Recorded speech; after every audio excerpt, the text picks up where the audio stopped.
Cerca del cerro y laguna de Iguaque, origen mítico de los muiscas, Passadi Guest House invita a encuentros con intelectuales, poetas, artistas, maestros. Es un espacio creado para compartir, escuchar y aprender sobre diferentes temas con invitados muy especiales durante un fin de semana. Passadi Guest House tiene la capacidad de ofrecer alojamiento a los asistentes.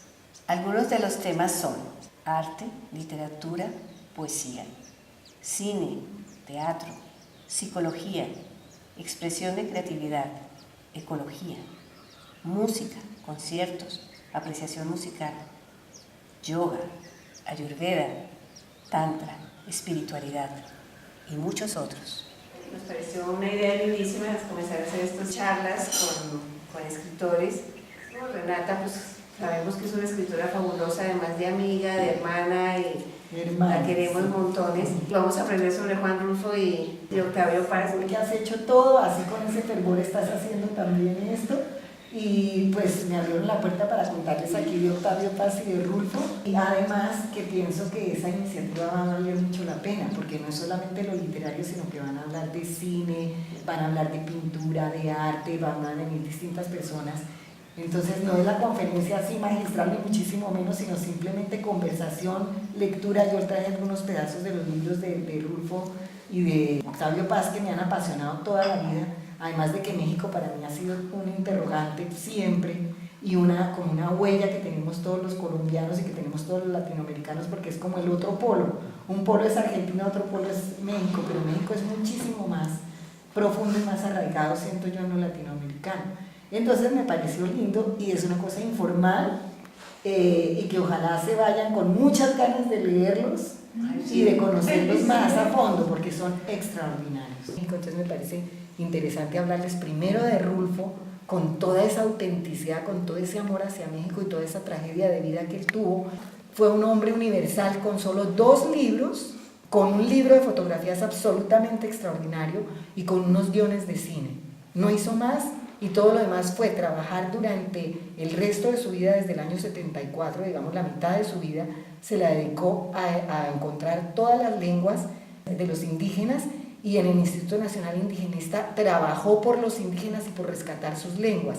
Y él mismo decía que eran unas lenguas tan diferentes y tan profundas cada una como el polaco y el alemán. Él se ganó 2 premios, el Príncipe de Asturias y el Nacional de México, con solo Pedro Páramo, que para mí es un diamante, es una joya, muy original, muy único, muy arraigado en México, muy mexicano y a la vez totalmente universal, un poco comparable a lo de Gabo, de García Márquez, y mejor, con toda seguridad mejor que 100 años de soledad.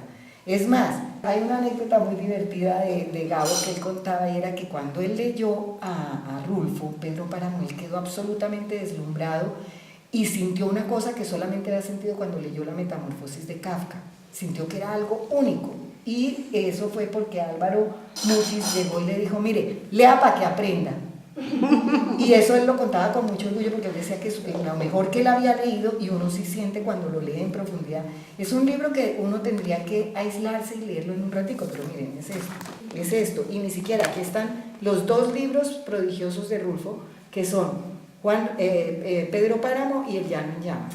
Pedro Páramo como novela y El Llano en Llamas como relatos, como cuentos.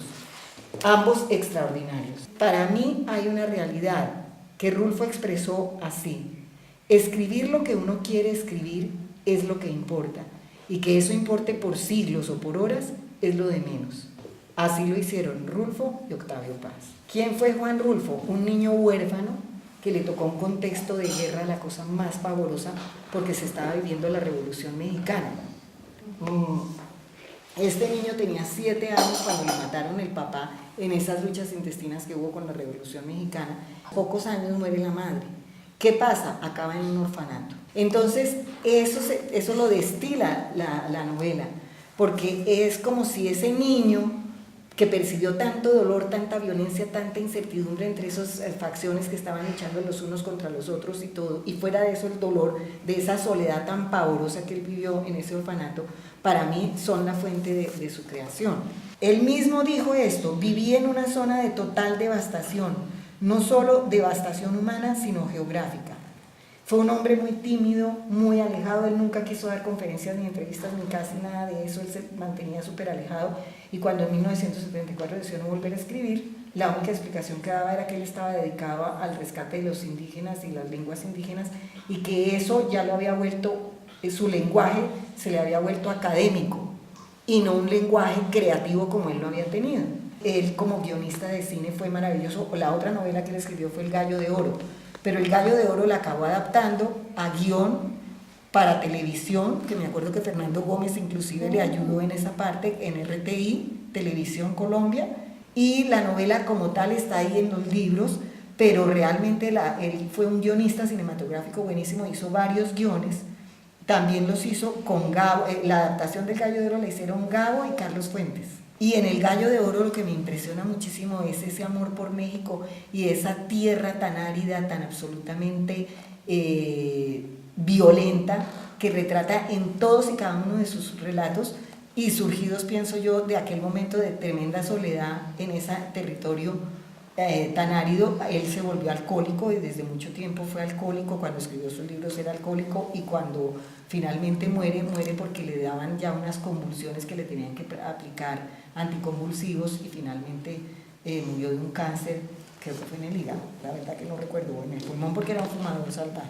Su estilo es absolutamente original y único, hasta el punto magistral de relatar en el contexto histórico mexicano de una manera audazmente poética, encarnando el personaje central, que es un hombre violento de la época de la Revolución Mexicana. O sea, retrata a Pancho, a todos ellos están retratados en Pedro Páramo. ¿Quién era? Un caudillo, un guerrillero, cruel, machista y hasta violador, porque usaba el derecho de pernada. Ustedes saben lo que es el derecho de pernada. En ese momento los caudillos allá eran así. Entonces él como que hace una especie le sacó la quinta esencia a ese personaje y lo mete en un ambiente absolutamente original, porque no es una novela costumbrista, es una novela que rompió todos los esquemas.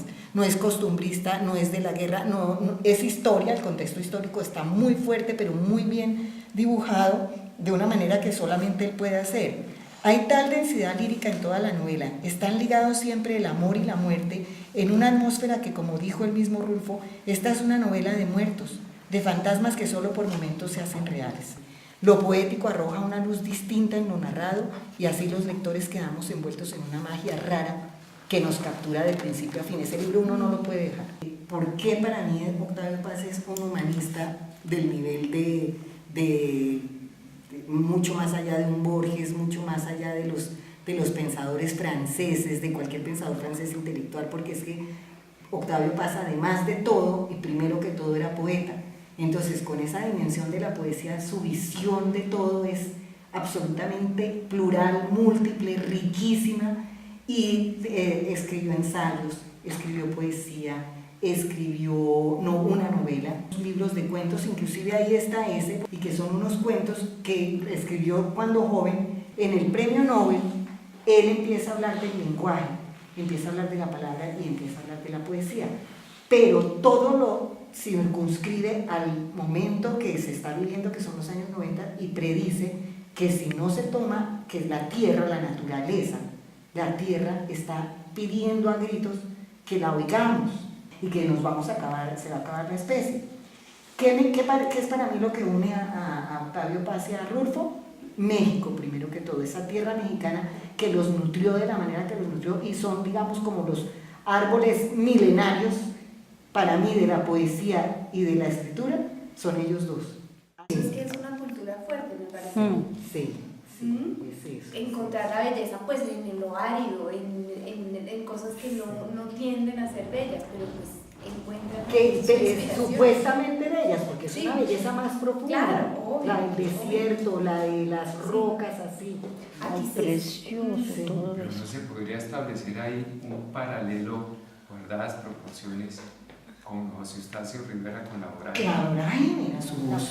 Sintió que unas manos le tocaban los hombros y enderezó el cuerpo enmudeciendo. Soy yo, don Pedro, dijo Damiana. ¿No quiere que le traiga su almuerzo? Pedro Páramo respondió: voy para allá, ya voy.